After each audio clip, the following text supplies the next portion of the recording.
So for those of you who don't know me, my name is Christina Hildebrand. I am the founder and president of A Voice for Choice Advocacy. We educate and advocate for informed choice and transparency of what goes into your body, be that food, air, water, pharmaceuticals. We want you to know what's in it, and you get to choose whether you put that in your body or not. Now, having said that, we do draw a hard line at toxic things. We don't want them in the environment at all. But we do a lot of different projects and a lot of different work. So I am going to get started. First question is, do you help with right religious exemptions? So we have a workshop. A Voice for Choice Advocacy has a workshop.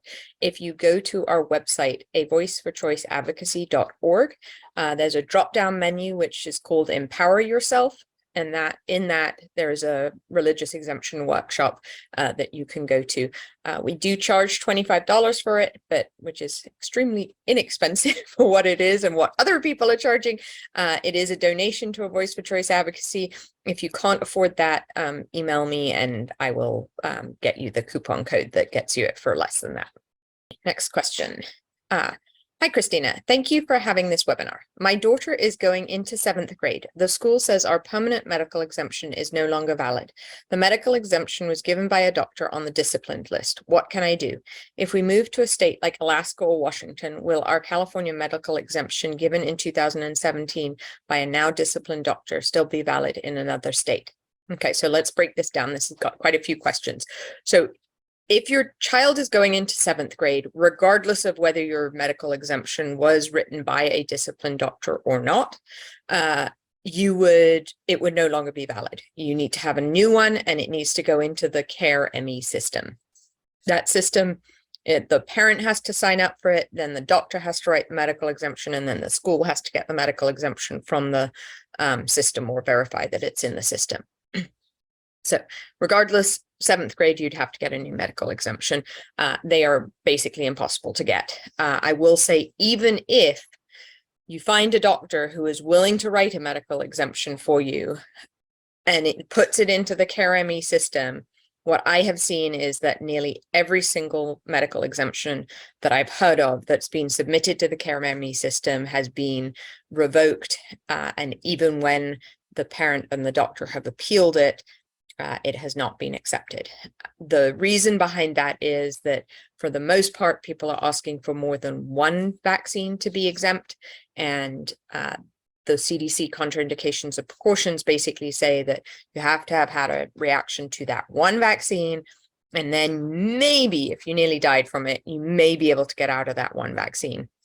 They also don't believe that vaccine medical exemptions should be permanent. And so if you have a temporary one, then you may be more likely. Now, the place that I have seen them accepted is if you have titers. So for example, if you've had chickenpox, or if you have had the chickenpox vaccine or the MMR vaccine, if you show titers for the second vaccine, or antibodies for them, then you may be able to get, then I've seen those medical exemptions be accepted, but that's just for those vaccines. So the next part of this question was, what can you do?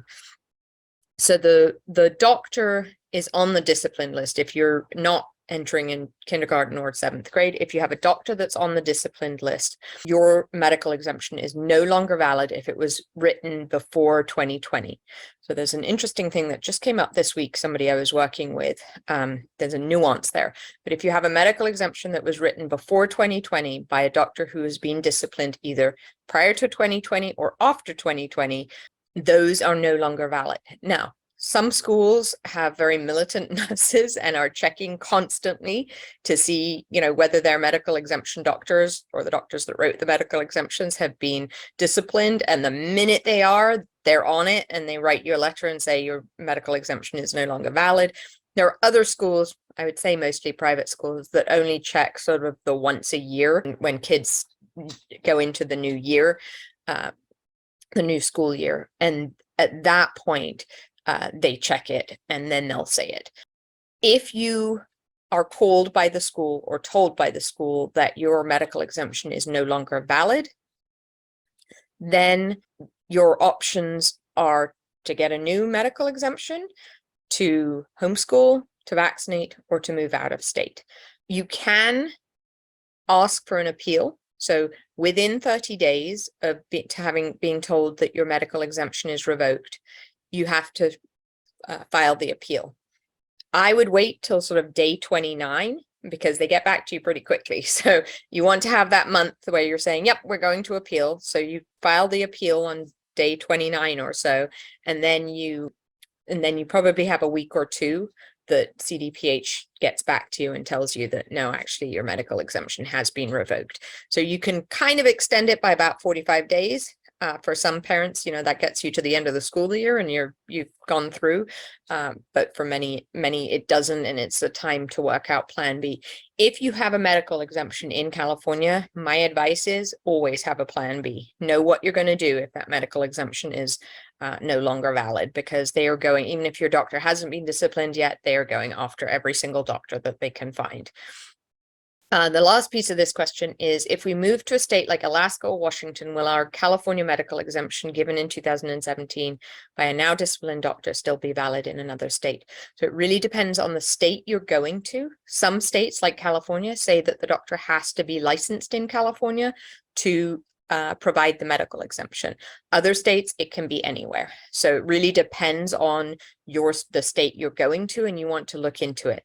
Now, most states, all but 6 states, so all but New York, Connecticut, Maine, Mississippi, West Virginia, and California, have a religious exemption or a personal belief exemption. And so if I moved to a state that had something more than a medical exemption, I would file that exemption. I would file the religious or the personal belief exemption. I wouldn't bother filing the medical exemption. But if you did want to file the medical exemption, you would need to look at what the state law is surrounding medical exemption. Some of them also have specific forms that the doctor has to fill out, rather than just it being a letter stating it. And similar to California, what used to be, some of them have specific information that needs to be included in the letter. So it may be that your medical exemption doesn't count anyway. Okay, in California or Florida, kids going into high school, what do we need to avoid vaccines? So in California, you cannot go to high school without being vaccinated unless you have a medical exemption, as I spoke to in the previous question. In Florida, they definitely have a religious exemption. They may have a personal belief exemption as well, and I would just file that to not be vaccinated. Okay, next question. Is there a particular law code that upholds our health freedom which we can cite, since California ignores our autonomy? So the 2 pieces of law would be the California Constitution and the Unruh Act, which is the Civil Rights Act. Those are the 2 pieces of law statute that are pertinent, but it doesn't mean to say that public health doesn't trump those. So here in California, especially, public health trumps your autonomy, your health freedom, much of the time, in courts as well. Okay, my daughter is unvaccinated. Her medical exemption, if looked up, won't be valid because the pediatrician has her license revoked, sadly, over exemptions. She will be going to college. Is there a list of colleges in California that have been known to accept religious exemptions? For now, she will go to Bakersfield Community College. Yeah, so community colleges specifically, most of them do not require any vaccinations. COVID changed that slightly with some of them, but many of them don't require any vaccinations to go to community college. So it's a good option. There is a website called No College Mandates, and they have a great list. So if you go to our website and go to Empower Yourself, there is a drop down that has to do with colleges, and on there is it's called College Vaccine Choice. So if you go to A Voice for Choice Advocacy, Empower Yourself, College Vaccine Choice, we have a link on that page to a group called No College Mandates, and they have a list of all the universities. It's specific to COVID, so I don't know that it has just regular vaccines requirements, but for the most part, if it is not a UC or a CSU, they do have religious exemptions for the childhood vaccines. You do need to look. I mean, my recommendation is it's hard to know what California colleges are going to do in the future. And so, my recommendation is get the heck out of California if you can. Most colleges, what they do is they mirror the K through 12 requirements for college. So, for example, if a state has a personal belief exemption, then the colleges usually allow for a personal belief exemption. If they have a religious exemption, then the colleges and universities in that state allow for a religious exemption as well. So, but you do want to look at each individual college before you make that decision. But that No College Mandate is a good website that has sort of a general idea of especially who's requiring the COVID vaccine. Okay, next question. Hi, Christina. I am curious if possible to form a school in California where parents can, for example, sign a waiver for liability purposes and have their kids attend without proof of vaccination. So this has been done. They are PEAs, which are a private educational association. And basically, you cannot call it a school, because if you're a school, you come under the Department of Education and you come under the requirements, the vaccine requirements. So there are parents that have grouped together who are doing it in many, many different ways. So there are some which have hired tutors for, they have, let's say, all kids that are in 8th grade, and they've hired tutors for that group of children to be educated, and they switch houses where the education happens. They, one parent may pay for the math tutor and another parent pays for the physics tutor for everyone, and they kind of work out their schedule for the day. There are other parents that have gotten together that have actually, gotten a schoolroom, and especially for smaller kids, and have gotten kids, to be there, not as a school, but as a enrichment facility, that type of thing. So the key piece is that you can't call it a school, and you have to not comply with what a school does, because otherwise you become under the licensing and the Department of Education. The other key thing is that every child should have a PSA, a private school agreement. So each child, when you homeschool your child in California, you actually have to set up your own homeschool. It's not hard to do. It's just filling out paperwork, but you set up your own homeschool for your child to go to, or your children to go to. So if you create one of these sort of enrichment groups or pods, or whatever you want to call it, you want each individual child to be signed up in their own private school. And that allows you to, then you can do whatever you want, because you have met the homeschooling requirements, and really what you're homeschooling, but you're group homeschooling. Next question. We are at a private Christian school, but being kicked out because my 7th grader is not up to date on vaccines. Is there any hope for us besides moving? Our doctor does not recommend he have his missing ones due to allergies, but will not write an exemption for fear of losing his license. A lot of these questions on this topic today. Unfortunately, honestly, moving is your best shot. No pun intended. But if you're hitting one of these milestones, or if your medical exemption is no longer valid, really the only options are homeschooling, vaccination, moving out of state. You can, as I said, you can try and get a medical exemption, but the ones that, even when I've seen unsuspecting doctors write medical exemptions, they've been thrown out because it wasn't a good enough reason. Okay, I also have a question about SB 277. There is a part that says if the child or child sibling has autoimmune disease, then the child can be exempted. In my case, my son has autism and autoimmune. Can my daughter legally be exempted from the 7th grade TDAP vax? Thank you. So unfortunately, that was wording in SB 277. The wording, when you look at SB 276 and SB 714, which was passed in 2019, makes it much stricter and says that the reasons for medical exemption have to be the CDC contraindications and precautions. And basically what that means is you have to have nearly died, had an anaphylactic shock, have severe seizures, whatever it is, from that vaccine. And it's only for that one vaccine. So if your child had, let's say, the TDAP, and had the reaction, then they would only be exempt from the Tdap. They wouldn't be exempt from the rest of the vaccines. So while it used to be that way, and that's why so many medical exemptions got written between 2016 and 19, was because based on siblings and genetics and those types of things, which, in my perspective are all valid, but the CDC's perspective is different from that. Okay. Can the COVID vaccines cause memory loss problems? 2 of my family members who have been vaccinated are now experiencing memory loss problems. So I should have started this off by saying I'm not a doctor. I'm not a lawyer. I am just somebody who has done tens of thousands. And with COVID, I feel like I haven't even counted all the COVID years, but I've just done thousands and thousands of hours of research. I read everything from research articles to Substacks to things on the pro side, on all sides of this issue. So on all sides of most issues. So I'm just extremely well read. I'm an autodidact is what I would call myself. I have heard of people having memory loss problems and brain fog specifically from getting COVID. I don't know of any research. I haven't seen any research that formally says that.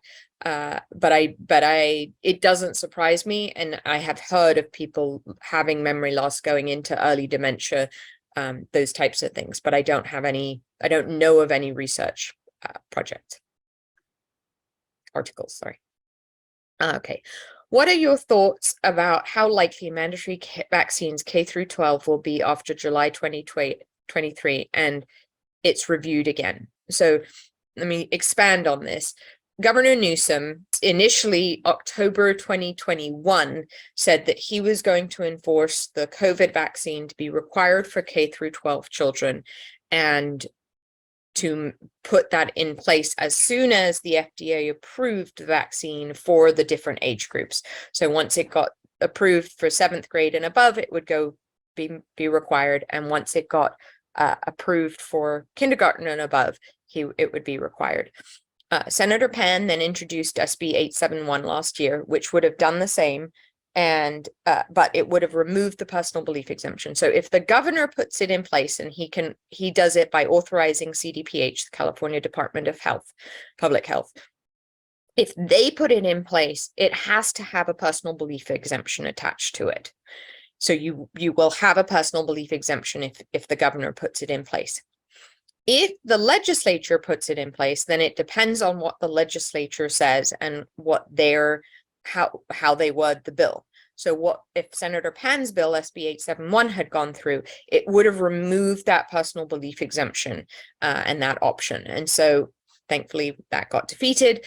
The governor at that point said, yep, we're holding off implementing this because not enough children have been vaccinated. There's not enough vaccines, and we need to get them to the children before we can mandate it. He said, we were going to review this in July 2023. So that's upcoming. If I had to put money on it, would say it's not going to happen.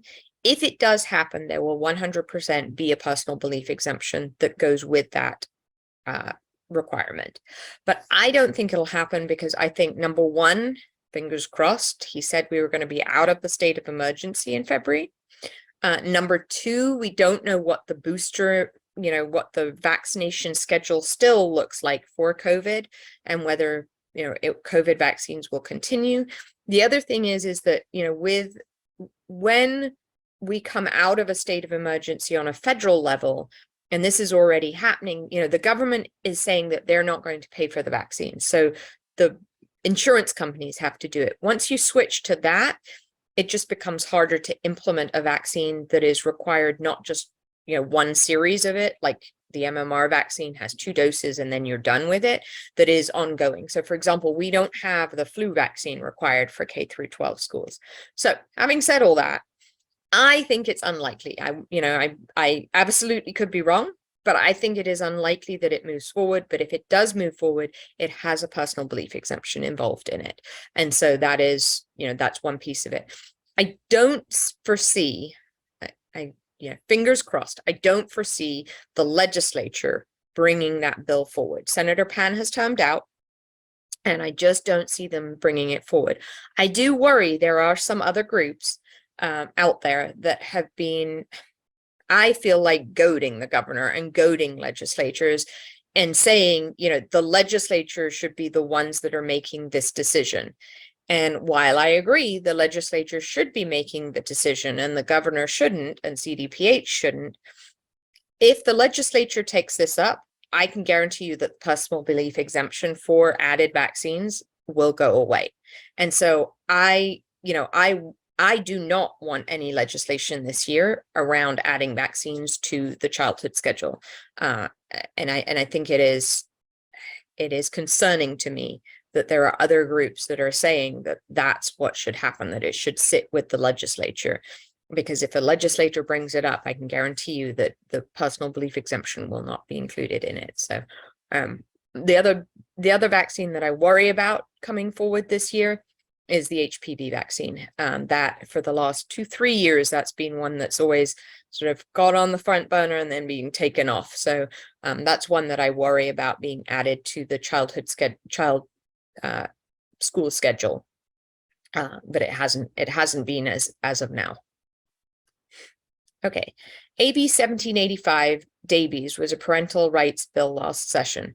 Appeared it died in Education Committee. Any word if Davies will try again, or that similar type of bill will be proposed this legislative session 2023-24 by another member? Was it a Voice for Choice Advocacy's what is a Voice for Choice Advocacy's position, thoughts on such a bill?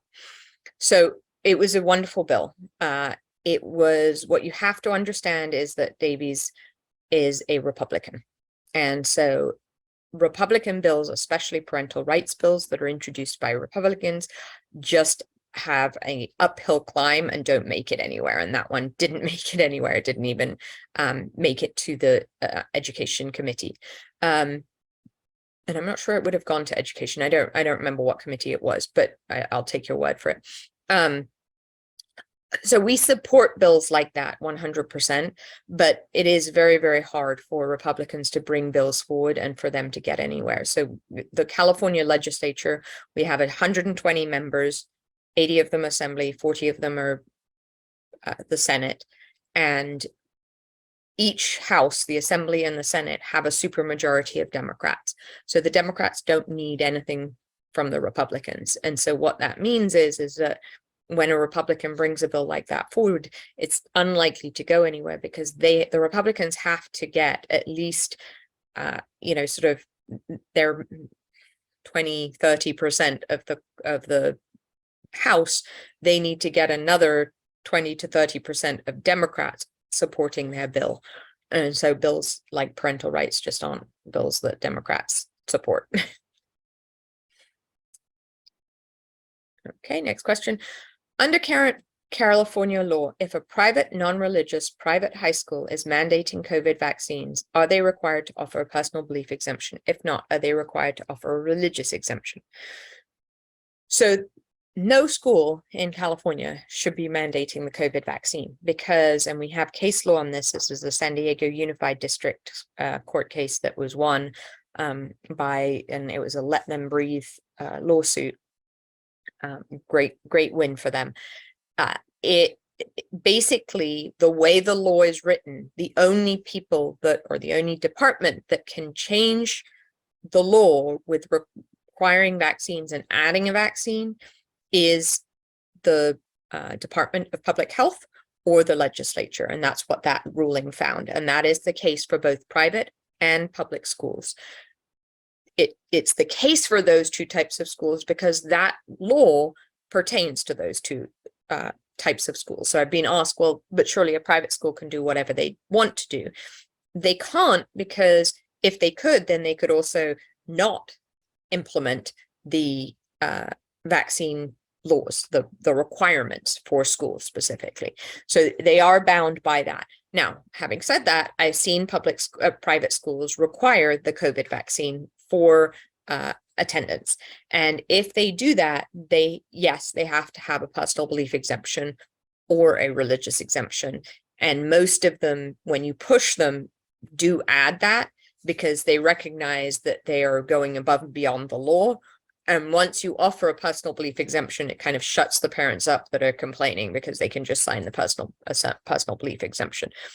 If you do have a school like this, my recommendation, if you want us, we have a templated letter that we can send to the school to kind of give them a heads up warning. We don't mention your name. We just say, we've found out that you're, requiring the COVID vaccine. You're not supposed to do this, blah, blah, blah. And I'm happy to do that and happy to send that letter, but they should not be requiring it. Somebody recently came to me and asked me about a school trip. So they weren't requiring the COVID vaccine for actual school, but they were requiring it for an overnight trip, which, in this day and age just seems insane, because, a person that's vaccinated with for COVID and a person who's not vaccinated have exactly the same exposure risks and transmission and all the rest of it. So it's insane to me that, you'd have to have a vaccination for overnight, but they were. When it comes to school trips, if the trip is not required for school, then I don't know that you have that much of an argument. It's insane, doesn't make sense, but I don't know that you have an argument because it's not required for school. Okay. Thank you so much for this information. Living in California and struggling to find a doctor to provide an exemption. My son is going into TK this year. What are my options beside homeschooling or moving?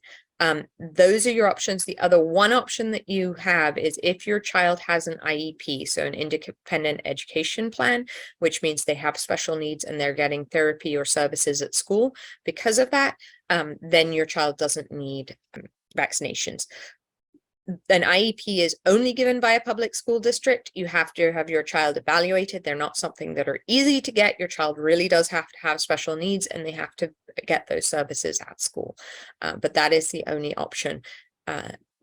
Unfortunately, there just aren't any. I mean, you can vaccinate your child is the other option as well. Okay, do any new vaccines that kids get go directly into Care ME? How is this system working? Do schools input what vaccines they have on file for the students? Okay, so it's not Care ME, it's CARE. So the California Immunization Registry is different from the California Immunization Registry for medical exemptions. They're supposed to be the same system, but they're two separate systems. Same beginning name, but different. So there was a law that went into place. It was AB 1797 last year, which now requires all vaccines to be put into the California Immunization Registry that are given in California. So it used to be that some doctors were not signed up for CARE and they didn't input the information. So there's missing information. From now on, if your child or you get vaccinated in California, that vaccine is recorded. There is no way to opt out of that. We're trying to get a bill passed this year and introduced this year that would allow you to opt out, but there is currently no opt-out option in this. The key here is that people ask me, well, what about past vaccinations? So I've had a child that was vaccinated in the past. Is there information in there? Is it not in there? Will it be put in there? The key here is that the current vaccinations on will be in there. The past vaccinations is a real question mark. So it may be that your doctor already put them in. If you're part of something like Kaiser or one of the big university hospitals, most likely your vaccinations are in there, even if you didn't have them in California. If you have given that doctor facility your vaccination information, they likely have backloaded it into the system. May or may not have, but most likely have. In the future, it is not clear. It all has to do with the electronic health system. So every doctor uses electronic health records, and the CARE system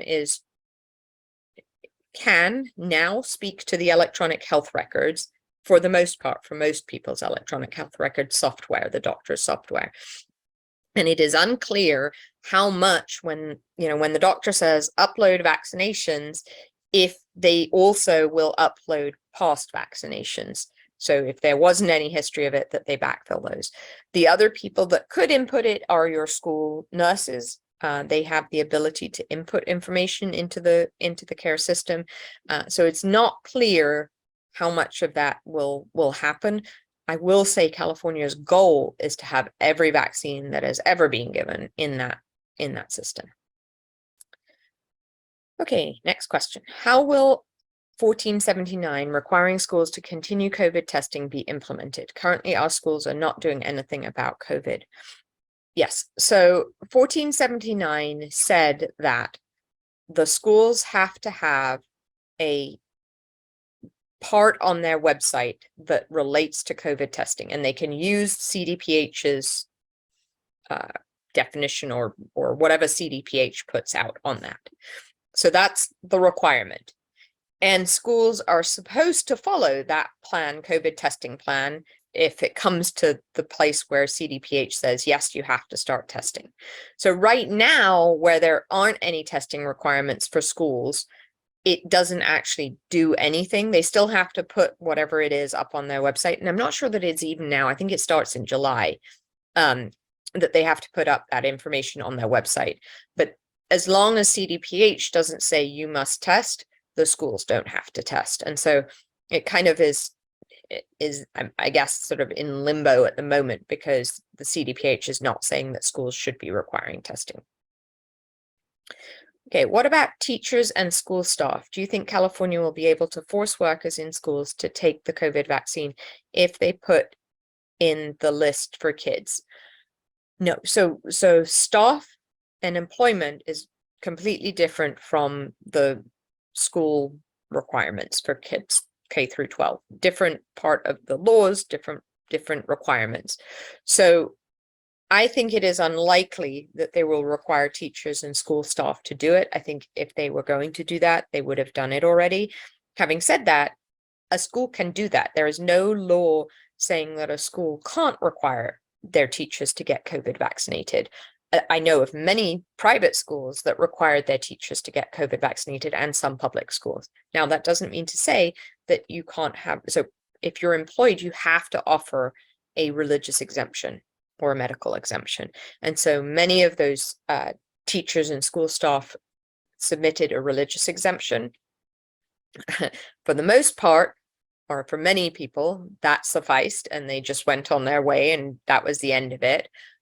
For teachers like those teachers in LAUSD, they were actually told that they couldn't come back into the classroom, they couldn't come back onto school grounds, and they had to take a position in the independent learning online school. And so they were discriminated in that way. There is a lawsuit pertaining to that hopefully they'll win. Okay, do other states have immunization registries like California has CARE? Yes, every single state has an immunization registry. The federal government gave money for that. I think Maine was the last one, and they started it maybe a year or two ago. It was either Maine or Vermont, New Hampshire, somewhere up there in the Northeast, that just was the last state to do that. The difference is that in every other state, you can either opt in or opt out. So when you get the vaccination, you can say, I don't want my information in there, or the doctor says, well, I have to put your information in, but you can opt out, and then you can write a letter. Some states make it harder, some states make it easier, but you can request to have your information fully removed. California is different because you cannot remove your information from you can't stop it from going in, and you cannot remove your information. You can lock it so that schools and WIC and nursing homes and whoever else can't access it, third parties can't access it, but there is no way to remove your information. And so that, as I said, is one of the bills that A Voice for Choice Advocacy is trying to get authored this year. Okay, next question. Could the legislature add the COVID-19 vaccines to the California schedule in July at a time when some parents are not paying as much attention because it's summer? The legislature cannot add the COVID-19 vaccines to the California schedule in July, or it would be really, really hard for them to, let's put it that way. So the California legislature meets for 9 months of the year. They have started in January, actually started in December, so it's actually more like 10 months of the year, but most of December they don't do very much. They come back in January. In January to mid-February-ish, they are introducing bills. Every legislature can introduce about 30 bills. So we have a lot of legislation going on in California. During that time is when this legislation would need to be introduced. I think it's February, mid-February, when you have to have your legislation with the wording introduced, and then it starts the legislative process. So it goes through committees in one house, it then goes through committees in the other house, and then it gets voted on the floor at the end of each of those two, and then it goes to the governor's desk. There is a small chance, and it happens with a few bills every year, where what happens is a gut and amend. And a gut and amend means they take out all the language of a bill and they replace it with completely different language. This is something that does happen sometimes. It's sort of frowned upon, especially when it's a big bill like this. Usually it's done in times of emergency. So if something desperately needs to happen, then they gut it. And it's usually, if it's a big bill and a prominent bill, then it's usually something that the legislature, the speakers of the House have requested, or the governor has requested, that type of thing. So it doesn't usually happen. I don't think that they would introduce a bill like that in the middle of the summer, because I think it's by that point it would become so controversial that it's turned around so quickly. And the other thing is the governor has the ability to add it, and I think the legislature would just say, well, okay, the governor's added it, next year coming back in, we'll do the legislation to sort of solidify that, codify it. Okay, where can I find a doctor that wrote my child's medical exemption was disciplined and this exemption is revoked? So if you go to the Medical Board of California, if you search Medical Board of California, and on that website there is a licensee search, and if you click on that and you put in the name of your doctor, and just make sure you spell it correctly, because there's lots of different doctors with lots of similar names. If you put it in there, you can click on it. Once you get the doctor's name up, if they have been disciplined, there's a little orange tab on the side that has like a legal hammer in it, and click on that. And then you can go and see if they have just been accused, that also shows up. If they've just been accused and they haven't been disciplined, it means your medical exemption is still okay. If they have actually been disciplined, then your medical exemption is not okay. Having said that, as I said before, some schools check them once a year, some schools check them on an ongoing basis. So if your school hasn't sent you a letter or an email or called you and said your medical exemption has been revoked, just keep flying under the radar until they do. Okay, next question. Just want to confirm, we are religious, but we can't file a religious exemption for childhood vaccines in California, right? Yes, correct. There is no religious exemption in California for school. If you are in this situation, we are actually looking for plaintiffs, and our ideal plaintiff would be somebody has a child that is not in school currently because of the vaccination issue, and whose parents have done something to show that they have a religious exemption or religious beliefs. So when I say that, it's kind of tricky, but it's things like if you submitted a religious exemption to your workplace and it was accepted, then that would be great. If you have moved to California from a different state and you had filed a religious exemption in that other state for your child, that would be another example of sort of doing something and having your religious exemption or your child's religious exemption accepted in a different scenario. If that you fall under that and you would be interested in being a plaintiff in our lawsuit with a Voice for Choice advocacy, please email me, Christina at A Voice for Choice, and I will send you a bunch of questions that explain more about the lawsuit and what we would expect of you. I will say this lawsuit will likely take 2 to 3 years because it's likely to be appealed back and forth. So you do need a child that's sort of in, I'm going to say, 9th grade or below, because if you have, for example, a senior in high school, you're not going to be able to, to see it through. The other one key criteria is that both parents are on board with a religious exemption. So if you're divorced or your partner, the other child's parent, whoever it is not on board, we can't take you because we have to have everyone on board. Okay, next question. what material can someone find info about the pros and cons of each vaccination to make actually informed decisions about vaccinations? Also, if someone decides not to get a particular vaccination, recommendations on where to get info about actually how to treat that disease. Yes, wonderful question.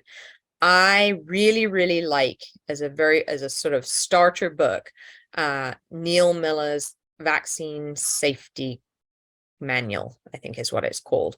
If you go on, you can buy it from anywhere, but if you go on Amazon and just search Neil Miller Vaccine Safety Manual, and what he does in that book is exactly what you're asking. He goes through every single disease, and it's all backed up by research articles. He goes through every single disease and every vaccination and the risks and the benefits of the disease and the vaccination. And if you get the disease, how to treat that disease. I'm glad you asked this question. Somebody asked me it earlier this week, and it was actually a reporter, a journalist. And I said, one of the key things is that if you do not get the vaccine, you have to assume if you were to get that disease, that you know how to treat it, that you know what to do. So for example, for measles, you want to take vitamin A. Those types of things. You can't just go, oh, I'm not going to vaccinate. And then your child gets the disease. And, some of these they're not likely to get because they're not in our country or in the world that much anymore.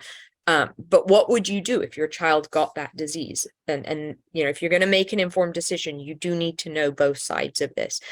There's also, my answer also is, you can't live a sad diet, right? The American diet. You can't live off white foods and brown foods. You have to have the nutrition and keep your immune system healthy, your body healthy, and live on unprocessed foods, those types of things, that in order to ensure that your body is at its and your child's body is at its maximum capacity, that if it does get sick, it can fight the sickness and not have adverse consequences.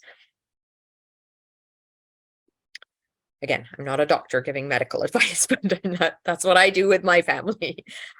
What is the trend with other countries still requiring the COVID jab? So I don't think there are any other countries. China just gave up its requirement to have the COVID vaccine to enter. So the United States at this point is the only country in the world that requires the COVID vaccine for tourists to come into the US. My hope, and I was hoping that the state of emergency was going to be gotten rid of in February, in the federal state of emergency, and that requirement would be removed with that, and it has not. So, it's something that I think is, again, crazy given the lack of efficacy of these COVID vaccines, and especially in stopping transmission, that it just doesn't make sense. But I do not believe there is another country. China and the US were the last two, and China just gave up its requirement of being vaccinated to come into the country. Okay, do you anticipate any bad bills being introduced this legislative session in California?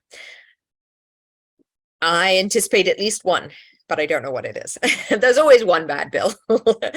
There's always something that we oppose. I don't think there are going to be any significant bad bills. As I said, the one bill that I'd be concerned about is the addition of the HPV vaccine for K through 12 vaccinations. And I should say that I see this under our mission statement. So under informed choice and transparency of what goes into your body. I do think there could be bills that fall outside of our mission statement that have to do with education. For example, there's usually bills that crack down on charter schools in some way. There's, Senator Wiener, I wouldn't be surprised if he has a whole bunch more transgender bills. Those types of abortion bills, I think, will come back. So, those bills, they may be good or bad bills, I don't know, but those types of bills don't fall within our mission statement. So I do think that there will be some bad bills, according to some people, but that don't fall under our mission statement. One of the things that we usually do, or we always do, is we go through so legislation can be introduced until the middle of February. We already have, our legislative director is already going through the bills as they get introduced to see what bad bills have been introduced. We haven't seen any bad bills. There are some good bills on herbicides and pesticides, and a few on privacy bills, those types of things that have been introduced. And what we will do in February, after we've gone through all the bills and they've been introduced, is to go through and sort of say, okay, here's the bills that we support and you should support. Here are the bills that we oppose, reasons for why we oppose them. And then here are bills that we're watching or that may be outside of our mission, but you may be interested in. So we do keep a tally of those bills, even if they're not in our mission, fall within our mission, so that people have an idea of them and can take them on themselves. But I'm hoping that there'll be some good legislation. We have been requesting we've got 11 bills that we've been trying to get authored, and I'm not jinx myself, but fingers crossed we will get something authored this year. Okay, next question. I'm applying to a nursing program in a couple of months, and I have a doctor's note that states I have COVID antibodies, which states I have had COVID or have had the vaccine. I'm not vaccinated. Would it be best to use the doctor's note or apply for a religious exemption? So I go through this in our religious exemption workshop. I'm not going to spend too much time on it, but my recommendation is that you submit both. So and submit them at the same time. What you don't want to happen is you submit the doctor's note and they say, oh, antibodies aren't good enough. We don't take that. You have to have a contraindication to the vaccine. And then you go, oh, but, can I submit a religious exemption instead? And at that point, they feel like you're sort of just grabbing at straws. So my recommendation is that you submit both of them. And the hope is that they accept one or both of them. Okay, what are the bad bills that are being introduced in California this year? What is a Voice for Choice Advocacy's main objective this year? Last year, you were very busy with the bad COVID bills. What about this year? Very good question. So as I said, we haven't seen any bad bills yet. We will be the first to alert you if they do. Our focus, so when there are not bad bills or not a lot of bad bills, and we do this even on years where there are bad bills, but the bad bills take up a lot of our time, so we do less of it. But what we look to do, and this is what we ask anybody who is in California and wants to do something, is we look for bills that we can support, and we also look for bills that we can introduce. And the reason for that is having conversations and building relationships with legislators. So there's a lot of new legislators there's 37, I think, new legislators out of the 120 in California this year. And the other thing that happened is that we had redistricting. So even if the legislature is back in office this year, they have a different district, or it's not, 100% different, but parts of it are different. And so what that means is that there is a lot of change. And so our goal this year is, right now, it's to get legislation introduced. So we're being proactive. Last year we were being reactive. This year we're being proactive. And if we do, or even if we don't get our legislation introduced this year, what our goal is to build those relationships with legislators. And that's what we really recommend everyone in California should be doing. There are, with the new legislators and the new legislative districts, there are a lot of legislators having events, town halls in their districts in the next sort of month. And so our recommendation is go to those, listen to what they have to say, and build a positive relationship. So really look at, what is it that I can what is the legislation or the passion of this legislator that I can relate to? And most of them, some of them, it may be homelessness, some of them, it may be mental health, some of it, there's always something that you can find common ground on. And that's where you want to build that relationship, that positive relationship with them, in order so that if there is a bad bill that they introduce, or if bad legislation is introduced this year, that you have that relationship and you can go to them and you can talk to them and they know who you are. Our focus this year, I'm not going to go into the specifics of the legislation that we're trying to get authored, but it as I mentioned, there are some bills that passed last year that we're looking for amendments. What were our amendments? We're looking for bills to make them better. So, for example, an opt-out for the immunization registry. We have a few environmental bills, so things that have to do with PFAS, which are forever chemicals. We have some privacy bills. We have one bill that relates to the medical board, and getting more of a patient voice at the medical board during the disciplinary process, those types of things. So we have quite a broad and diverse package. It is very, very hard to get legislation authored in California. Even though the legislatures have the greatest number of bills more than any other state that they can introduce, most legislators have, their passion projects that they want to get through and that type of thing. So we are trying, but it's not guaranteed in any way. I should also mention that we have a Voice for Choice advocacy, which is our legislative work. We also have a Voice for Choice, and a Voice for Choice does more education work. And I don't talk very much about it, haven't talked very much about it in the last year, because we've been working on a pilot project it's just taken longer and longer than we anticipated, but it is a project to get toxics out of school. And so removing the toxic environment from schools, things like synthetic turf, pesticides, getting more green in schools, those types of things. And that's a project that I'm super excited about. And we are probably going to launch, my guess is the end of this school year. So probably July, on a larger scale. We just want to get sort of one set of schools under our belt to make sure that we can expand it quickly. But that is another project that we're working on. We work on a variety of different projects. The other thing that we are going to work on this year, and it's something that I started probably a year and a bit ago, October 2021, is our Stand Up California groups, which are county-based groups, and it is really for local community efforts, going to Board of Supervisors, going and meeting with your legislatures as a group in your county, and really getting people together so that they can go to events together, sort of collectively, and make it more impactful. And that is something that we're launching this week, sort of relaunching this week. And we hired somebody to be our health rights grassroots director, and she is absolutely amazing. And so she is going to take that on. And so next Monday, actually, I'm going to send something out tomorrow. Next Monday, we are having a community forum for Stand Up California, to get that launched and going.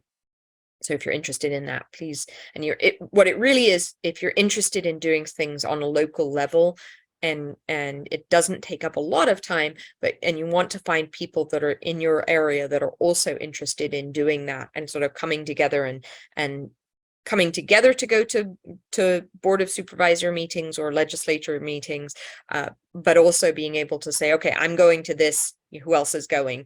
Yep, we've got 4 people, we're covered on this, that type of thing. So building that grassroots advocacy.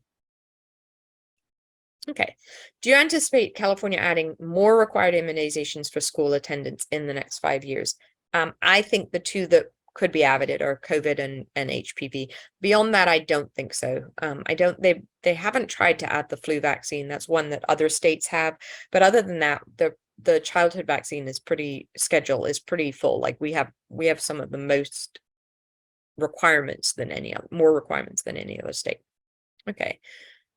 Does the possible COVID-19 vaccine mandate for school allow for a personal belief exemption and a religious exemption? So California has never had an official religious exemption. They've just had a personal belief exemption, and the personal belief exemption covers your religious exemptions. Can a religious exemption be spiritual without referencing a specific religion? Yes, and I go into that in detail in our workshop. So if you need a religious exemption, please do go to our workshop and listen to it. As I said, you can go there if you go to voiceforchoiceadvocacy.org, and then go to the tab that says Empower Yourself, and on that tab there's a drop down, and there's a religious exemption workshop and the information there. But you don't have to be religious and part of a religious organization in order to get a religious exemption. That's due to our First Amendment rights. Okay, does California accept vaccinations from other countries? Other countries have vaccines, different manufacturers than GSK and SmithKline. And yes, so you can go to a different country and get your vaccinations. If you do, just make sure that you stick with the requirements and the timing of the US schedule. So for example, in the US, the first MMR shot is recommended between 12 months and 18 months. If you get it before 12 months, even if it's a day before your child is a year old, it does not count as their first MMR vaccination, and then they would have to get 3 vaccinations, 3 MMR vaccinations. So just make sure, in some countries, you know, the requirement is, or the recommendation is, get it at 9 months, let's say. Just make sure that you're getting it on the US schedule and not different to that, because it may not count. The other piece is, for example, you are required to get, I think it's 5 doses of, let's say, the Tdap or the DTaP. You need, even if in the other country they only recommend 4, you do need to get all 5, and the spacing needs to be correct. So correct the US schedule. So just you can get vaccinations elsewhere. Just make sure it is spaced correctly, or you get them, you know, if you get some of them somewhere else and you come back and get the rest of them, that they are spaced correctly. The other thing is, if you get them in a country that is not English speaking and the vaccination records are in a different language, you want to make sure that you have to get them officially translated. So they have to be like notarized, translate. There are official translators that will sign an affidavit that says that, yes, this is exactly what this says. Because when you present them to schools, they need to understand what the vaccine was, what date it was given, et cetera, et cetera. By the middle of February, we will have some, I'm sure. Okay, I thought that if a school took federal dollars, it had to accept the federal statute that allow for religious exemptions. Did I misunderstand? If that is true, do these colleges just play that down, or just flat out won't accept it? I wanted people to know about nvac.org. Lastly, thank you for your service. Okay, many different questions here. So no, a school, the vaccination laws are state laws. They're not federal laws. So it doesn't matter if your school took federal dollars. They have to go by the state law. So the state law here in California requires certain vaccinations, and there is no religious exemption. Colleges, again, mostly follow. Colleges is not a requirement for school, and there are no laws around college and vaccines. And so each individual college can create their own policies. And because colleges are not a requirement for school, you have to go through K through 12 school. Actually, you don't have to go to kindergarten here. You can go to first grade. You don't have to. Kindergarten is not required in California, but you have to go from first grade to 12th grade. And if you don't do that, then you're true and all the rest of it. College is not required, and so they can have whatever requirements they want, policies they want. Okay.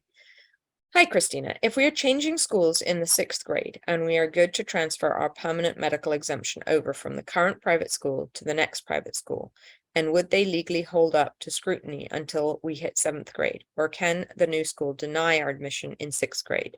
What if we go from private school to public school? Does that change anything? Last question. Are you aware of English-speaking countries in the European Union that believe in vaccine autonomy? Okay, so let's go back to the first question.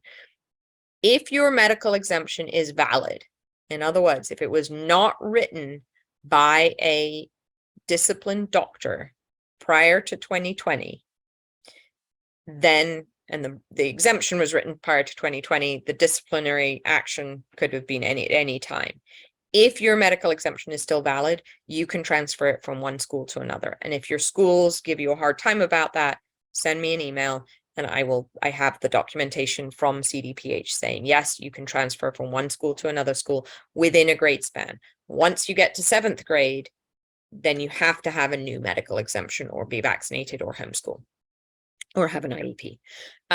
So that regardless of what schools you're transferring from, like if you have a 4th grader going from private school to public school, or public school to private school, or private school to private school, public school to public school, all of those options are fine as long as your medical exemption is valid. Next question was, are you aware of English-speaking countries in the European Union that believe in vaccine autonomy? So there is only, English-speaking, the only place you're going to is England, Scotland, Ireland, or Wales. There aren't any other English-speaking countries. There are countries that speak some English and you could go to and find an American school, but yeah, that is but the English-speaking ones are the UK, the United Kingdom. I would say it is much more. So Europe has less requirements on vaccinations for school. Italy has requirements. I believe France has requirements, but other than that, there are no other countries in Europe that require vaccinations to go to school. The United Kingdom certainly does not. How does having other California state mandated vaccines not by choice affect getting approved for a religious exemption for COVID? Wondering if that will be a problem and how to address it. This is for UC or Cal State schools. So this is a question that comes up. So let's take the University of California, the UC system. They require the MMR vaccine, I believe hepatitis B, meningococcal if you're under 21 and you're living on campus, maybe DTaP. I don't remember exactly which ones they require. So if your child got those vaccines way back when they were a child, infant, toddler, under 5, under 7, whatever age it was, they can get a religious exemption for the COVID vaccine because they can use the argument that that was what their parents did for them, and they have religious reasons themselves now for not getting the COVID vaccine.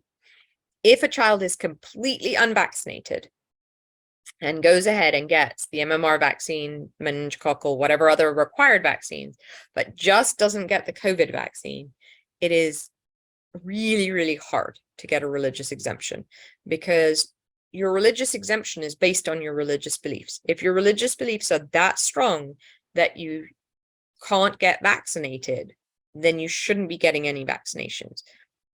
If you can't get vaccinated, for example, if your reason behind it is that you can't take in anything that's made or tested on aborted fetal cells, then you could use a religious exemption for the COVID vaccine, but that also means that you can't get the MMR vaccine, the measles, mumps, rubella vaccine, because that is made with aborted fetal cell lines. It's worse than the COVID vaccine. It actually has aborted fetal cell lines in the actual, vial. So I think it would be incredibly hard to get a religious exemption for one vaccine and to go ahead and vaccinate, get vaccinated, within a few months with the rest of them. Next question. Is it possible to start a homeschooling program led by hired employee for a cohort of 10 that is not subject to California law? Yes. So I also answered that question.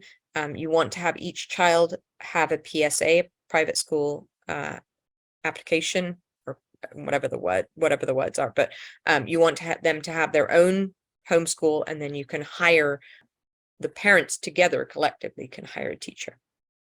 Shouldn't be a teacher, it should be a tutor. If we get our child vaccinated overseas during the summer, do we show the paper record to the local school? Yes. Yeah. So schools still are accepting paper records. They aren't requiring it to be done through CARE. Which website has the most updated vaccination exemption required by each state? So if you're looking for state information, the only place I would send you is nvic.org, which is the National Vaccine Information Center. They have an amazing amount of information. They have every single state and what their requirements are for school, for college, for everything. So that is where I would send you. It's nvic.org. Okay, next question. Can a school require a vaccination record to be from California? If you present a record from another state, can they not accept it because it's not in the CARE program? No, you can be vaccinated in a different state and just show them those vaccination records. They do have to be from a doctor. And I have had some very, very strict schools, look up that doctor and make sure that they are giving, a doctor that gives vaccinations and that it is a legitimate doctor in that state that has a medical license, etc., etc. Okay. Are there additional vaccines needed for high school that wouldn't have been given in middle school? The Shop for School website has changed the information. It's confusing now. So no, for high school, the requirements are kindergarten, and then the next requirement is at 7th grade. The Tdap is required. There is a little bit of confusion around hepatitis B vaccine. So because of other bills and other language laws that went into place previously, there was a point where a law went into place that said the hepatitis B vaccine is required for kindergarten. And in that law that went into play, it said that the 7th grade, there was not a 7th grade requirement for hepatitis B. So basically what they were saying is from now on, as you enter kindergarten, you have 7th grade, you have to get the hepatitis B vaccine. But if you're in 7th grade, you don't have to get it as a requirement for entering 7th grade and going beyond that checkpoint. That sort of got a legacy into the statute. So it still says that you don't have to have the hepatitis B vaccine for 7th grade, but you do have to have it for all other grades. And so that becomes a little bit of a gray area because schools can't require it for 7th grade, but many schools, when you, maybe not in 8th grade, but when you enter high school, they'll check your vaccination records. And if you don't have the hepatitis B vaccine, they usually require you to get it. I did answer this before, but if vaxes were not entered into care by the doctor, but the school has those records, will the school nurse input the missing info into care? But what is that student care record were locked? So if it's locked, they cannot upload them. They can't access the records at all. If the care is not locked, I do believe that the school can upload them. And actually, I wonder if they could upload them if they're locked. I don't know the answer to that question. I assumed that they couldn't access any records on either end. But I do wonder if they put in the information, if there's some form of sort of upload. You can't see it, but you can upload it. It's a good question, and I will try and find out if that's the case. Can a doctor be disciplined since the recent bill passed if they prescribe ivermectin for COVID, since it's not an accepted treatment in California? They could be. I don't know of any that have been. We do have a law in California that says, and most states have this, that you can treat off-label, and you can also we have a law that allows for alternative treatments. It's called a safe harbor law. So I think it would be hard for a doctor to be disciplined for having prescribed ivermectin. I think they would be investigated, but I think it'd be hard for them to be actually disciplined. Most likely they would find some other reason to discipline that doctor. It's very, very often, a doctor doesn't necessarily end up being disciplined for what they were pointed out to be, but the medical board gets their records and is just like, oh, you didn't do good record keeping. We're going to discipline you for bad record keeping, and then they've got a disciplinary action on them. Please, can you give the name of the book with the disease remedies? So the name of the book again was I believe it's the Vaccine Safety Manual by Neil Miller. And that's the first book that I would recommend. There are other books that do similar things, and depending on, what you're interested in, there are other books that give more in depth on different diseases, on the history, all of those types of things. But his book I really like it for the background on that. I will also say, I put on a expo called Live Aware, LIVEAWARE. And if you go to liveaware.com, actually, if you go to YouTube and search Live Aware Expo, we did a whole weekend where we went through every disease and every vaccine, or those two together, but there were presentations. So if you're more of an audio learner or want to listen to it, while you're driving in the car or something like that, we have every single childhood disease, and the presenters basically said, this is what the disease is, this is how you treat the disease, and this is the vaccine and what the issues are with the vaccine. So that's liveaware.com. But if you want to see the videos, it's the YouTube channel, which is YouTube and then Live Aware Expo. Okay, next question. I'm in Florida. I recently went for a job interview. Within the first 4 questions, I was asked if I was vaccinated and had to be in order to do that particular job. He ended the interview immediately upon finding out I wasn't vaccinated. Is there any recourse? So They're not allowed to do that. Especially if you said, for example, that you have medical exemption or a religious exemption. Is there any recourse? There is. You could file a lawsuit, but you would have to be able to prove that they terminated or they didn't consider you for the job because you weren't vaccinated. And you have to have sort of said that you have a religious exemption. Lawsuits are expensive. They're long. And so the real question is, do you want to put the time, money, and effort into doing that? I say, please do. But it's, when I actually talk to people about the ramifications and, what it involves, most of the time they're like, I'm just going to go on and find another job. The other question I have for you is, okay, so let's say you win the lawsuit. Would you really want to go work for them if that's their philosophy, if they're so adamant and so pro-COVID vaccine? I personally would find a different job. Okay. What is the difference between the California Constitution and the Constitution? How can California override the Constitution regarding health freedom and autonomy? So the California every state has their own constitution. Some people don't realize that, but every state has their own constitution. And for the most part, I would say it mirrors the federal constitution. The federal constitution trumps anything in the federal constitution, trumps the state constitution, but the state constitution doesn't ever, or I don't think there are any state constitutions that really go against the federal constitution. Regarding autonomy. So autonomy, there are some amendments to the Bill of Rights, which have, personal autonomy built into them, kind of, and there's case law around it. The hard thing is nowhere in California law or in these emergency orders has it said that you that you must do something and there's no out, right?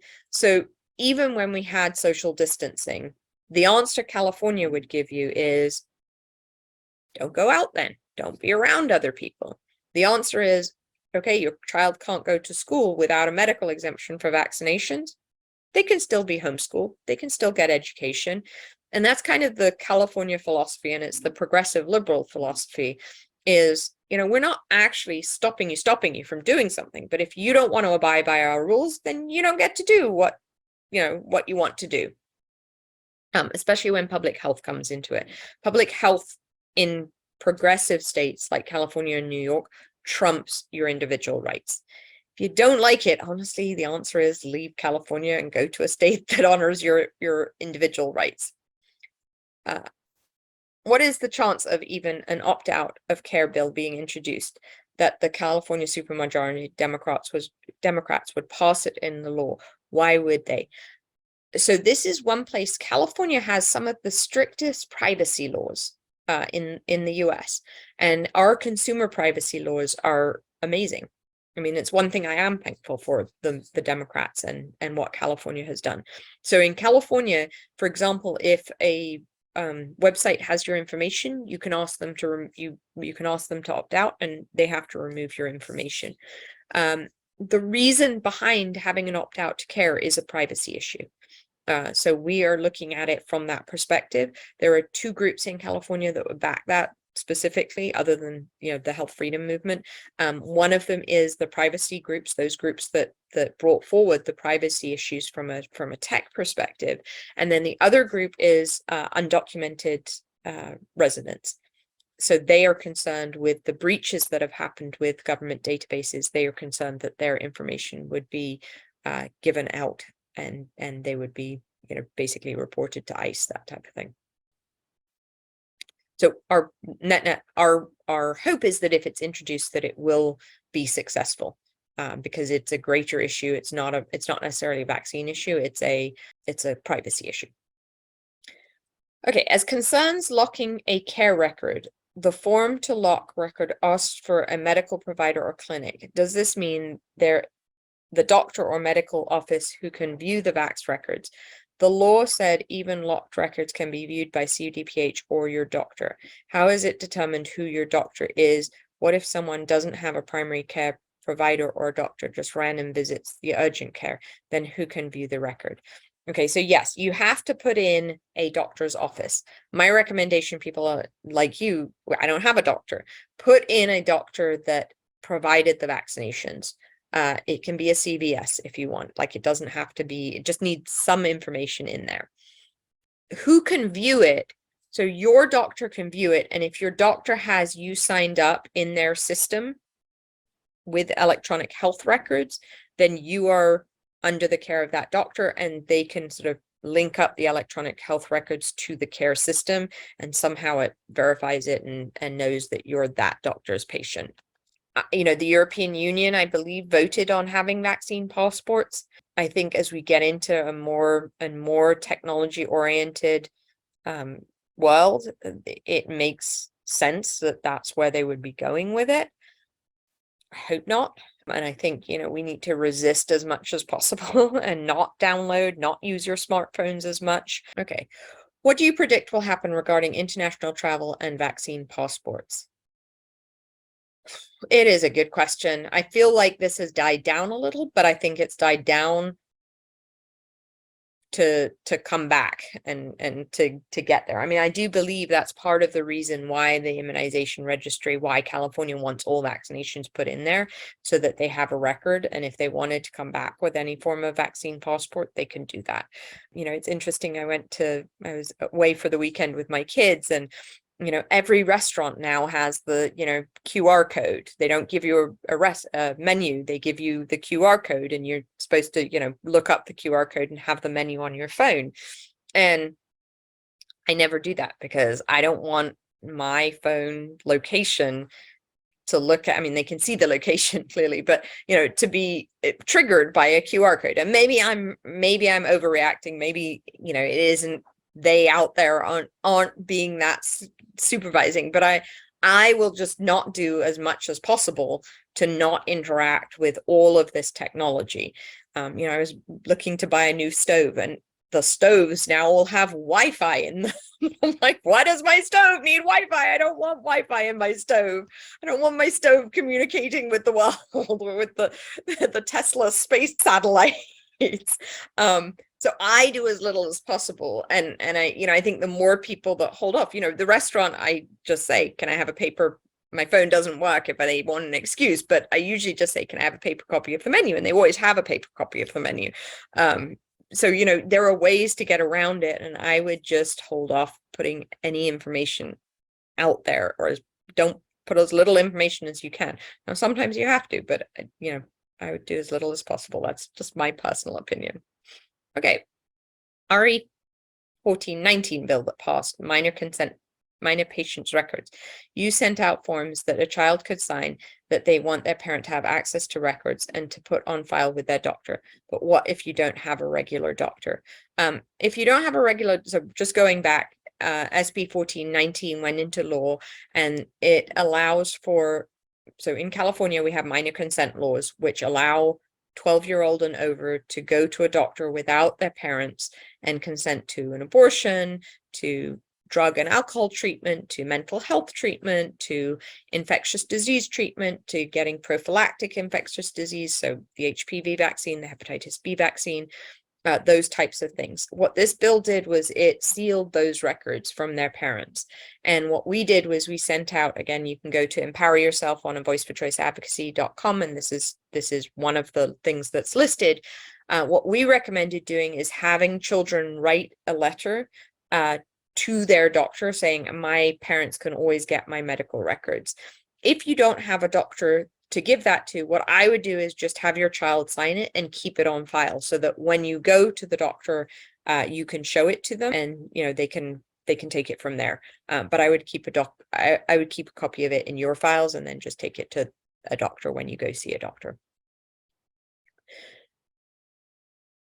My child has not been vaccinated and is entering 7th grade. What vaccines are required? So there is a long list of vaccines that's required. So for 7th grade, the DTaP or Tdap, which is diphtheria, tetanus, and pertussis, you need 3 doses, 1 being right before 7th grade.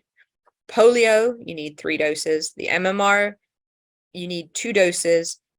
Chickenpox, you need 2 doses or if your child has had chickenpox, you need a verification of that, but that does need to go through the CARE ME system, so you have to have a medical exemption for that. And then hepatitis B, as I mentioned, is not required for 7th grade, but it may be required for 8th grade or high school if the school checks, and if that's the case, it's 3 doses. So those are the requirements for 7th grade for school. Next question. Can schools not accept your child's IEP as a reason to opt out of vaccination if the child has received some vaccines and has a vaccine card that shows partial vaccination? No. If your child has an IEP, you do not need to get any further vaccinations. If you have an issue with this, the organization you want to go to is Educate Advocate. They are an amazing organization that work with parents of special needs children on many fronts, but this is one area where they've had significant success and ensured that children can go to school on an IEP.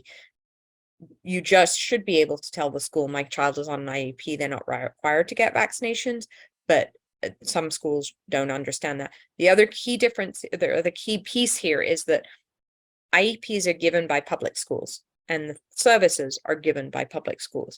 If you have a child in a private school, that private school does not need to accept your IEP.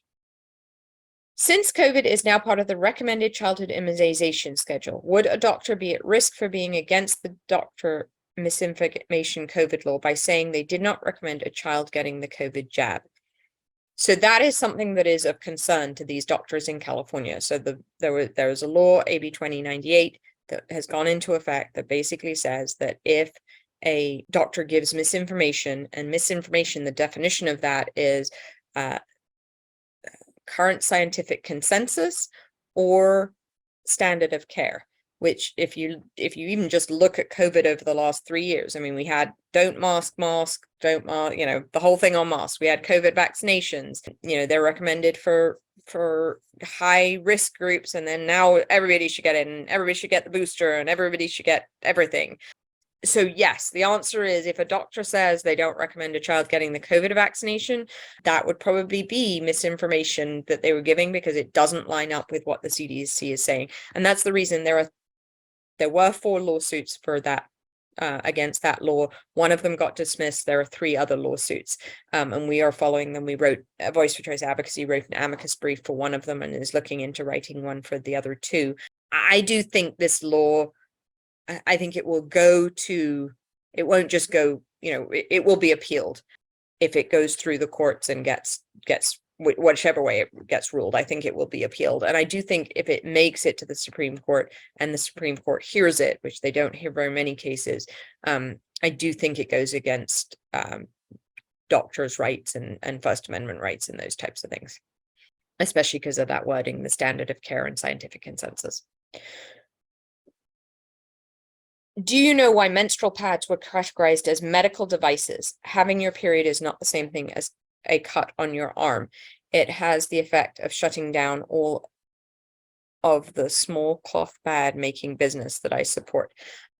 So this was an interesting one. I'm assuming you're getting this from the bill that we sponsored in 2020, which as of this year, all menstrual products have to have the ingredients labeled on them, which didn't have to happen prior to this California law and doesn't have to happen in the rest of the country, although California passed this law, New York has passed this law. So we assume that rather than making individual boxes for California and New York, that the menstrual pad manufacturers will, or menstrual product, it's beyond just pads, but manufacturers will do it for the entire country. Menstrual products are considered a medical device because they are not something that is taken in. They're a physical product, so they're those types of things. So it is just what they are categorized as by the FDA. And it means that they don't have to have ingredient labeling, but they do now. Okay, it might be a reach, but can we do a lawsuit against the state of California for mandatory vaccination to attend schools, aka forcing multiple medical procedures on the population? And even if they give us an option to homeschool, homeschooling can be damaging for children who don't get to socialize with their classmates, and also financially to parents who can't work as they have to homeschool. So can we sue for damages? So there were in 2015, when this bill was passed, when this law was passed, there were 2015, 2016, there were 4+ lawsuits saying exactly what you said. One of them was our lawsuit, which I specifically asked our lawyers to write it so that a pro-vaccine judge could vote for it, or could, rule in our favor. And we based it on 3 different pieces that had all succeeded in the Supreme Court of California. The Supreme Court, the United States Supreme Court. We did it on bodily autonomy, so that you have the right to determine what goes into your body or your child's body. We did it on the access to free and public education.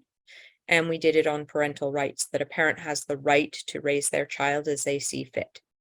And we got dismissed in the first part of the case. We got it basically the state came to us and said, this doesn't even hold any water. We want to get rid of, we want to get rid of the lawsuit. And the judge said, yep, I agree. This has no legs to stand on. We appealed it. And in the appeals process, you go and you give oral argument, and there are 3 judges. One of the judges was on our side, the other judge was not. And the third judge, who asked all the questions, could not shut up about polio, and saying how you only have 15 minutes oral argument. In the legislative system, this woke me up and made me realize how skewed and bizarre the legislative system is in this country. But you only have 15 minutes to argue. And he kept saying that if I let this, if I say that this lawsuit has legs to stand on and that you have merit, I single-handedly could be bringing back polio to this country by not having these children vaccinated. And in 15 minutes, our lawyer had to determine, does he go down the polio education route? I did send the judge a copy of Dissolving Illusions after we lost the case. But does he go down that route, or does he keep saying, this has nothing to do with polio, it has to do with bodily autonomy, parental rights, and free and public education?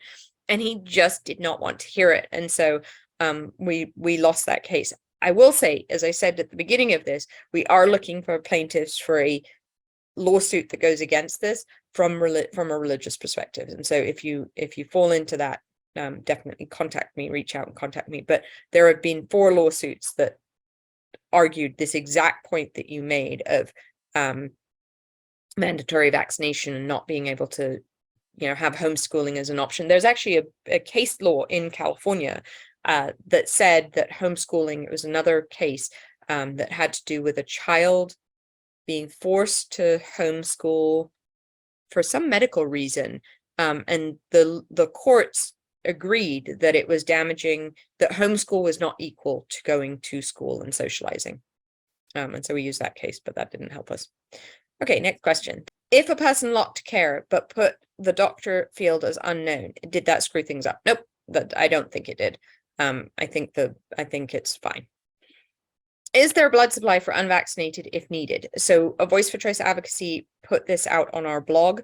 One of our writers wrote an article on this last week, 2 weeks ago. So I highly recommend you read that. There is not currently. So the recommendation is to do, if you're going into surgery, to do a directed donation, which means that you find somebody who has this, usually a family member, one of your parents, that has blood that you can accept, has to be matched up, and do a direct donation, or you can do a direct donation to yourself. If you going into surgery, you basically donate blood for yourself for your surgery. Having said that, some states and some hospitals do not allow that. So actually somebody on our Substack put a comment that they had a baby who needed surgery, and they were, I believe, in New York State, and then the hospital would not allow them to do a directed donation and insisted that they use their blood supply, in other words, mostly vaccinated blood, for this baby's surgery. And they had the time, it wasn't an urgent surgery, they had the time to go to Florida and find a hospital there that would honor their wishes and do a directed. The mother gave a donation in advance of the surgery for the child to have. But you can donate your own blood for the purposes of surgery if you have a specific surgery. But again, it's up to the hospital to agree to do that. So some hospitals allow it, some hospitals don't allow it. And I can tell you the ones in California are less likely, California and New York are less likely to allow it, and places like Florida are more likely to allow it.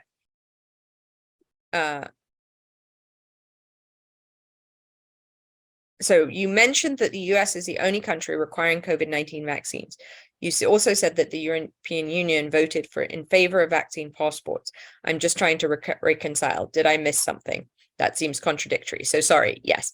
So the US is the only country currently requiring a COVID-19 vaccine for a tourist, non-US citizen to come into the country. No other country is doing that.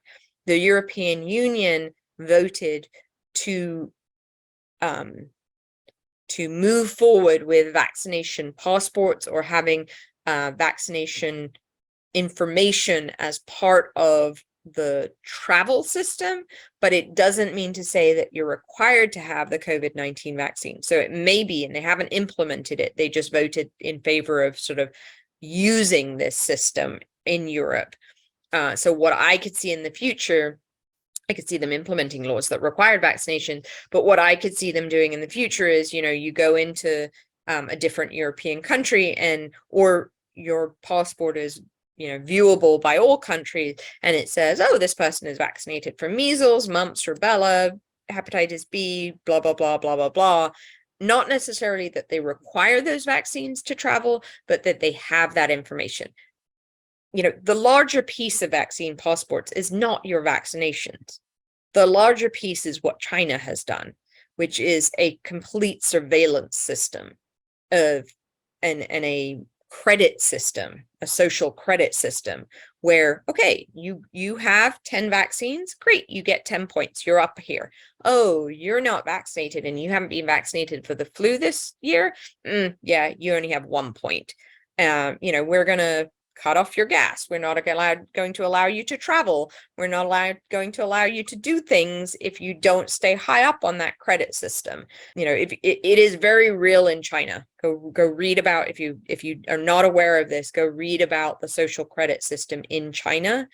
And that is, the vaccine passports are not what they're looking to do. It's the greater piece of it that is really a social credit system that it sits on your phone and allows you to order DoorDash or not order DoorDash because you don't have enough points to do that.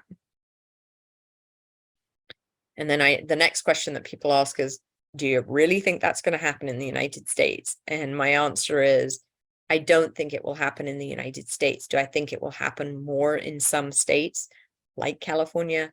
I do. Do it ever happen in Florida? No, it won't ever happen in Florida. But do I think it could happen in California? Yeah, I do. I mean, they're already putting things in place that get more and more to that place of being vigilance over you and having complete insight into you and your information. When you change schools and school districts within California, are the vaccine records shared with the new school with the child's records, or will the new school ask for the vaccine records again? Both things happen. So they will ask you for the vaccine records because they require them at enrollment. The school records get transferred to the new school, but that usually doesn't happen until you are enrolled and you sign a piece of paper saying, yes, please send my child's school records to this school. And so that usually happens after the fact. But if the vaccine records are part of your school record, and so they will be transferred, it just doesn't happen in time for enrollment, and it's at enrollment that you'll be asked for the vaccine information. Okay, what is the timeline for the 3 lawsuits about Dr. COVID misinformation? When will the lawsuits be done? So that question is never ending because lawsuits take forever, and it depends on, how high up they go and how much they're appealed. The first hearing for 2 of the lawsuits is on January 23rd, although it got pushed out from January 9th, so it may be pushed out again. And then the second one, I believe, is either the last week in January or the first week in February. That's just the first hearing. Lawsuits have a lot that they go through. And so, my guess is if this is going, and I'm pretty sure it will be appealed on either side as it goes forward.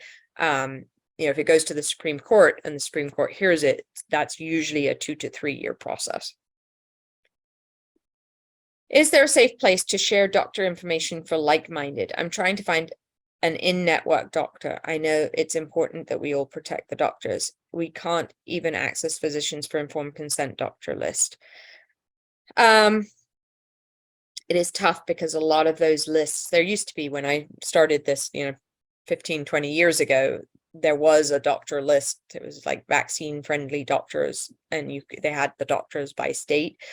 Most of those lists have been taken down because the medical board and others have used them to witch hunt doctors and to target them.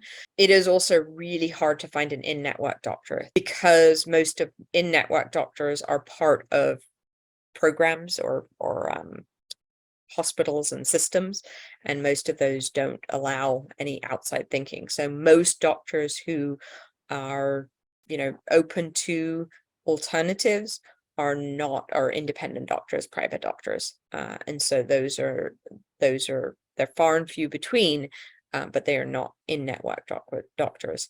I do know a few. I hear every now and then of a Kaiser doctor here and there that isn't pushing vaccines. I don't think any of them are completely open to not vaccinating, but they're, as I said, they're far and few between that you can find them, and I don't know of any sort of lists or places to share them, because they, anyone who can access those lists, they've now got a target on their back. So many doctors actually take themselves off of those lists because they don't want the target on their back.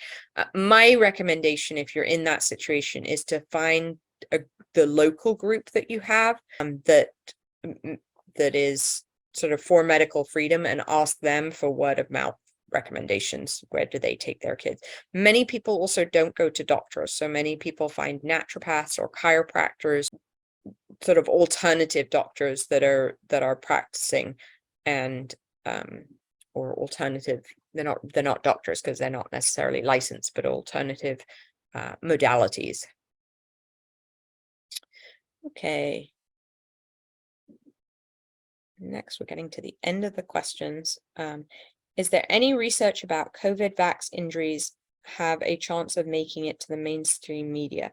I keep hearing of non-old people with cardiac arrest, but no media is connecting the dots to the COVID jabs. Any updates about the extent of COVID vaccine injuries? Well, I think there was an advancement, on Friday. It was on Friday where, the media isn't paying attention and everyone else is not paying attention, and it was very quickly covered up. But the CDC did say that there was a risk of heart attack, stroke from the COVID vaccine, but it's okay. Everybody can still get vaccinated. Don't worry. It was from the bivalent boosters. Don't worry. Just keep going, getting your booster. It's not that bad. It just may cause a stroke. So I do think, it's popping up more and more. I don't think they will ever be recognized. I mean, it should have been after 50 people got injured and it was reported to VAERS, the vaccination should have been stopped, as the H1N1 flu vaccine was. But I think we are so far down this rabbit hole. I do think, there are states like Florida that's having the grand jury that will at least bring some of it to the forefront. And even if it's, the left side media reporting on how crazy Florida is, bad media is better than no media, in my opinion. So I think it'll get out there. I don't think it will come for years. I think, when we look back at this in 50 years time, I do think that I'll look back and just, look at it as doctors leeching people in the medieval times. But I don't think it will happen very soon. Unfortunately.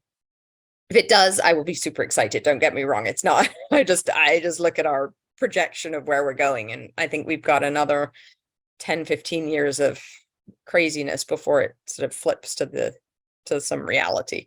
Now that he has termed out, what is Senator Pan doing? Oh, good question. From what I've heard, so he has a nonprofit organization that he set up last year, maybe the year before, called Protect Us Now, that is doing pro-vaccine lobbying work. He himself cannot lobby for a year after leaving the legislature. And he is speaking on a panel at the AMA, the American Medical Association. And there they said that he is a legislative consultant for them. So he is a gig at the American Medical Association, as far as I know.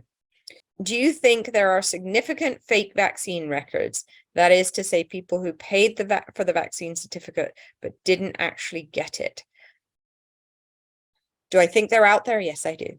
I will say what I say to anyone that asks me this question, which is, it is a misdemeanor if you falsify medical records, and it is 6 months in jail, or I think it's $3,000 or $5,000 in fines maximum. I do think there are fake medical records, vaccine records out there. What I have noticed and what I know is that some people have gotten, so for example, there's homeoprophylaxis, which is the homeopathic vaccination. And there is a doctor that was giving those and, writing basically something similar to a vaccine record. And the schools have picked up on that. And because the doctor does not give regular vaccines, they know that that's not allowed. It doesn't fall under the FDA or the CDC vaccination requirements. And so they have basically gone to that doctor and said, or gone to those people and said, you didn't get a real vaccination. But I do think there are fake vaccination records out there. I think people are not careful in the timing of the vaccinations, in, basically authenticating them. But I do think they exist. I mean, there were the COVID vaccination, especially those COVID vaccine cards. There were doctors and people that were selling those stupidly, in my opinion, but there were people that were selling those and creating fake vaccine records. So yeah, I do think so. And I think that's part of the reason why California implemented the CARE, the requirement that all vaccines get put in CARE, because in the future that faking of vaccine records just can't be done because they won't show up in CARE. I think many more people are aware of vaccine injuries than what the lamestream narrative acknowledges. 100%. And I always look at the silver lining of things. And the silver lining to me of COVID, one of the silver linings to me of COVID, is that the whole vaccine process became mainstream. So many, many more people now understand how vaccines are made, created, what goes into them, that they're not just water and saline, that there are these things, mRNA, and what does that mean? And what are the ingredients? And what did I have a reaction to? I also think that the majority of people that got the COVID vaccine had some form of reaction. Now, it may have just been arm ache and, chills and felt really crappy for the weekend. And, that was normal and normalized. But I also think that there are a lot of people that have suffered something more, or know somebody who has suffered something more, and understand it. And I think, to me, it's horrible that people went through that. But I do believe that there are many more people that are aware of it. And then this person recommends a movie called Anecdotals Movie, which is about vaccine injuries and people who've had vaccine injuries and their stories. It's a good movie. If the vaccine records come from another state, then they wouldn't be in CARE, right? Yes. So if you have vaccine records from another state, they would not be input in CARE. They may be input in that state's vaccine immunization registry, but there is currently no talking between registries. Your doctor or school may input, so if you brought vaccines from a different state or a different country, they may input them into the CARE registry. So they may end up there. They don't have to by the law. They just have to put in the ones that are administered in California. I did have one or two more questions. One person said, if you can discuss the revised policies for the UC system's vaccine requirements for incoming students and also the state universities requirements. Specifically, I'd like to know about the COVID boosters and flu requirements and maybe exemptions for some of the childhood vaccine requirements beyond the impossible to get medical exemption. So for, as I mentioned, for the UC system and CSU, they have childhood requirements, vaccine requirements that are childhood vaccines, I should say. They don't have to have been given in childhood. But for those, there is no religious exemption, no personal belief exemption. You have to have a medical exemption. The medical exemption can be written by a doctor or a nurse practitioner, and it doesn't have to be from California. So that's one difference. It does have to be on their specific forms. So you can't have a medical exemption from California for K through 12 on a on just a regular letter. It does have to be for with their forms. And then the COVID and flu vaccinations. So I don't believe, and I haven't checked this, I don't believe the flu is a requirement. They had it as a requirement and then they removed it, but they always had a religious exemption. And I don't believe they have a COVID booster requirement, but both of those you can get, if they do have them, you can get a religious exemption for both of them. The next question was, I understand New York State COVID-19 vaccine healthcare workers mandate was successfully challenged. Any thoughts on navigating California State COVID-19 vaccine healthcare workers mandate? I'm impacted along with family members. So I do know that there are lawsuits specifically. So that healthcare worker mandate allowed for religious exemptions. Now, many hospitals said, oh, yes, if you have a religious exemption, that's fine, we'll take it, but you can't do the job you're supposed to do. You can do this other job, or we can't find any jobs for you. There were a number of hospitals that did that, and there are a number of lawsuits against those hospitals. They just haven't made it through the process. So I do think those lawsuits will come about in the next probably 6 to 12 months. I know that doesn't really help. The other key thing is once California removes its state of emergency for COVID, which the governor said he was going to do in February, but we were also anticipating the federal piece to go away in February, and they extended it 90 days. So I wouldn't be surprised if the governor now extends it. He shouldn't, but he said he was going to get rid of it in February. If he gets rid of it in February, that healthcare worker mandate goes away because it was an executive order under the state of emergency. So when the governor removes the state of emergency for COVID in California, every single executive order that he made under the pretext of that state of emergency goes away.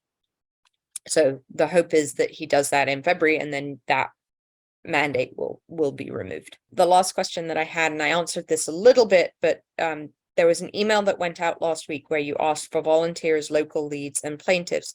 Can you explain more about these roles? So for volunteers, we are always in need of volunteers. And what we use our volunteers for is sort of on an ad hoc basis to do specific tasks or projects. Very often we need a list of all like last year, we wanted a list of all the email addresses for the California Chambers of Commerce. And so we put up a Google sheet and we said, we need help. If you can help, this is what we need you to do. You can spend anywhere from 15 minutes to hours on it. This is what we need done. So our volunteers, if you're interested in volunteering, send me an email, again, Christina@avoiceforchoice.org, and just say, I'd like to volunteer. What we do is we put you on our volunteer list. And I would say maybe once a month, maybe twice a month, we send out an email saying, we need help on this project. And then you can do it if you have time. If you don't have time, you don't have time, you don't need to do it. So there's very little sort of specific commitment, but they are usually very fast turnaround projects that we need we quickly need help with this. The local leads, so that is this project that we're doing for Stand Up California, which is a project of a Voice for Choice advocacy.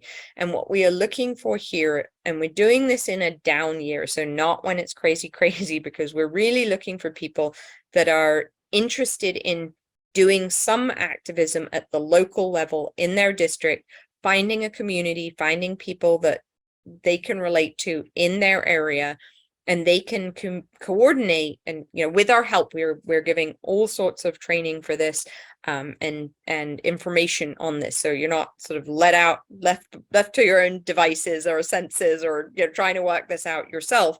But basically, we're looking for people in certain counties. We're starting off with 5 counties, and then we're going to expand it to the rest of California. But we kind of want to get 5 counties under a belt to work out the documents and all of that good stuff. But we're looking for people. So if you're interested in being active locally, my guess is it will take somewhere between 4 and 8 hours a month. Some months maybe a little more, some months less, but the more people we have in an area, the less time it'll take, because there'll be more of you that you can go to Board of Supervisor meetings. And really what we're looking for is people to be on top of the agendas. So for example, the Board of Supervisors, they meet either once or twice a month to look at their agendas each time that an agenda comes out, and to make sure that there's nothing on there that people should be activated towards. So for example, Los Angeles County, Los Angeles Board of Supervisors, they were voting this week on EMFs and putting, not EMFs, but putting up cell towers and that type of thing. And so, those, having people look for those types of things on the agenda so we can send out action alerts and get people interested, but also have people that are dedicated to that county in that area that can go to legislative meetings and other meetings, go to Board of Supervisors, develop those relationships. As I said, I think it would take somewhere between 4 and 8 hours a month, and we are giving training. And it's really, if you're looking for community in your area, I would recommend signing up for the Stand Up California community forum. And as I said, we're going to do that next Monday, but it will be recorded. So if you're interested, we will send out the recording. And the last one is plaintiffs. We are looking for 2 types of plaintiffs to join a Voice for Choice advocacy in 2 lawsuits. One of them, as I mentioned, is a child. If you have a child that is not in school in California because of the vaccine mandate requirements, and you have sincere religious beliefs, and specifically you have shown those religious beliefs in some way. So if you have submitted, or the child's other parent has submitted a religious exemption for work and had that accepted, that would be one option. If you've moved from a different state and you had a religious exemption in that other state, that would be another option. Those types of things. We want something to show that you do have sincere religious beliefs, and those have been recognized in a different format or forum. And then the second one is, if your child had chickenpox, has actually physically had chickenpox, and has not been able to get a medical exemption for chickenpox specifically, and is not, is either in school or you had to get the chickenpox vaccine. We prefer it if you didn't, but basically this lawsuit, what we want is that if you have, for example, chickenpox, or you have titers for the MMR, that you don't have to go through the CARE-ME system, that you can just show, similar to showing your vaccine records, you can show documentation that you received, that you have had chickenpox or you have titers for the MMR. So if your child is in that situation and has had chickenpox and is trying to use that as and this is specific to, for example, somebody who would be going into kindergarten or 7th grade, that is maybe the only vaccine that they're missing, or one of the vaccines that they're missing, that they have evidence of having had chickenpox. So that's the other plaintiff. So those are the things we've requested. Last question, which was actually not the last question, but it was asked early on, but how can we support you? So I would say those are if you volunteer, if you become a local lead or involved in Stand Up California in your local area, if you want to be a plaintiff, those are ways to support us. But of course, the other way to support us is to give us a donation. We do run completely on donations, and any financial contribution is greatly accepted, whether it's $5 or $5,000 or more than that. We are a very lean and fiscally responsible organization. There are other organizations that are huge. I would say, if people ask me who should I donate to, my recommendation is look for your local organizations or the smaller statewide organizations that are doing things that you feel you can relate to. There are 2, 3, 4 large organizations that do amazing work, but they also have very large donors and people who give them a lot of money, which we don't. I would love to have one of those. If I had $1 million, there'd be so much that we would do and be able to do and be able to support. But we do have 5 employees, I don't get paid anything. I do, my 80 hours a week for nothing at all, other than for people saying thank you and sending their love to me. But we do have 5 people that we have hired that are amazing, that support me and support the organization. We are looking this year to expand that, to add another 2 part-time people, because we are growing and we are, looking to make more of an impact. So, if you can make a donation, a voice for choice advocacy.org/donate. If you don't want to donate, that goes through PayPal. If you don't want to donate through PayPal, you can go through Zelle, your account, your bank account. That is info at a voice for choice advocacy, or Christina at a voice for choice. That will go into our account directly. And then we do use Venmo, and that is a voice for choice. You do have to look under the businesses. The one thing with giving Venmo and PayPal versus Zelle is that we get charged 3%. The other way you can give is by check, of course. You can send us a check. If you want to give a check, if you go to a voiceforchoiceadvocacy.org/donate, the address, if you check on offline donation, the address shows up and you can make a donation by sending us a check.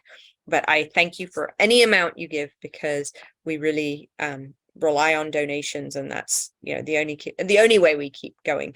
I did see a few more questions come up, so I will go back to those and answer those, and then I'm gonna say we're done for the evening. So there's 5 more questions that were asked. Do you have any data comparing the previous year's sudden and unexpected deaths versus the last 2 years' numbers? I don't, but there are definitely people out there that have been following those numbers. So the one that I would go to, he's on Twitter under Ethical Skeptic. He does a huge amount of amazing data collection and comparisons and that type of thing, and I'm pretty sure he has those numbers. If traveling internationally, can the designated country ask if you are vaccinated with the COVID vaccine before entry? I think they can. I mean, every country has their own laws as to what they can require coming in. I don't think there are any that do, but I believe they can, yes. Are the vaccine requirements the same for graduate or doctoral programs at UCs, even if a student lives off campus? Yes, they are. I do a monthly recurring donation. Thank you, and we really appreciate recurring donations. Or just somebody asked me, well, would you prefer me to give a lump sum up front or give, split it into 12? That doesn't make a difference, but if you are thinking of giving a donation and you can do it more than once across the year, or a larger amount up front, we'll take either. They have their pros and cons. One, allows us to have the money in the bank and know that we've got it. The other one allows us to get an influx of money every month to pay for our monthly costs. So but we do appreciate our recurring donors, so thank you for that. And then I have a lot of thank yous on here, and you are so welcome. I honestly, I do this specifically for you guys. That's what keeps me going every day. I am so passionate about this, and really feel strongly about it, and hopefully that comes through. Last question I'm going to say is, so a child still needs an MA even if had a documented chickenpox case or titer? Do MEs for that reason have been revoked? So yes, if you have a child who has had chickenpox or the titers for chickenpox MMR or anything else, currently you do still need a medical exemption, and it has to go through the CARE ME process in order to be exempt from those vaccines. They have not been revoked. So I do know a number of children that have a medical exemption specifically for those that have not been revoked. So that is the one time that I've seen it not being revoked. The other time, I will say there's a second time. So oncology kids who have cancer, or a parent or family member that's going through cancer, they can't get the live vaccines, and so they're exempt from those. All right. That is it. thank you so much for being here. Thank you. And somebody said, just remember to donate again, to mention the donation again. So I will do that. I'm very bad at that. I'm very bad at fundraising, but I will do that again. If you wish to donate, you can go to avoiceforchoiceadvocacy.org/donate. And, or if you just go to avoiceforchoiceadvocacy.org, there's a donate button on the top. Thank you all and good night. And I appreciate your support.